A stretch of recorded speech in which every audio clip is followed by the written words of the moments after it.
سخاوتش بیشتر بود، عطاش زیادتر بود. ما و شما مگر امتای پیامبری بزرگوار نیستیم؟ پس برای ما و شما نمیسزد که در مالی که حق خدا از برای کمبغلا و از برای فقیرا است بخیلی بورزیم؟ متاسفانه امروز شاید اکثر کلی ثروتمندای ما از دادن زکات دور باشند. در پیش بعضیش میگوی تلخش میکفه. همین مسئله زکات کشی در مجلس ترک میکنن و میگریزن. تا کجا میگریزی؟ دویدن گوساله تا کهدان. ای برادر عزیز، در حدیث قدسی اومده است که بخاری و مسلم روایت میکنن، پیامبر صلی الله علیه و سلم از خداوند بزرگ روایت میکنه، خدا فرمود یا ابن آدم انفق علیک، ای فرزند آدم تو نفقه کن، تو برای کمبغلا و قشاقا نفقه کن، من بر تو نفقه میکنم، بدل اون مال من برای تو میتم. اون مردایی که اهل صدقه و اهل زکات هستن، انا همین لذت چشیدین، همین عمل همین کار میدونن. دست کی جنبد به ایثار و عمل، تا نبیند جاده را جایش بدل.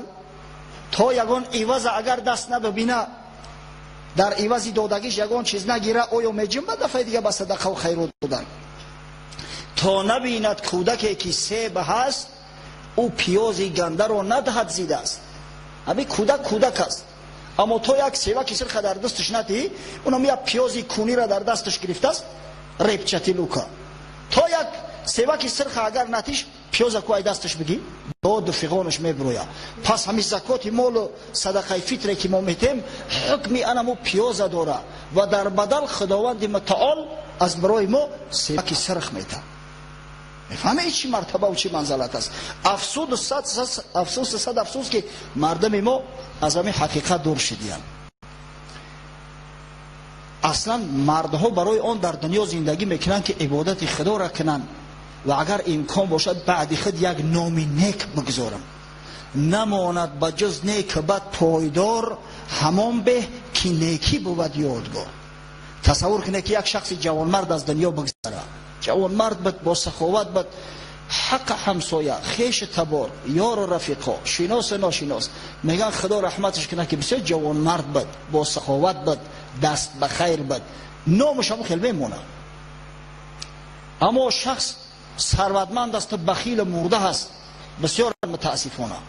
باید شعار دارن، میگن آب در سختی میسته، اگر بخیلی و مردگی نکنی یک جا مال جمع میشوه. متاسفانه هم خیلی از شعار شیطانی دارن، اگر که مرد میگن که خوب شد مرد، خدا لعنتش کنه. و ای جوانمرد در زمستان برف گرفته نمیشی. از همه خاطر شخص باید کوشش کنه که بعد خودش نام نیک بمونه. دوستای خدا چی جای دادن زکات که این فریضه الهیه، در دادن صدقات و در دادن خیرات به همدیگر سبقت می‌ورزیدن، کوشش میکردن از همدیگر بیشتر زاییتر صدقه کنن، هدیه کنن.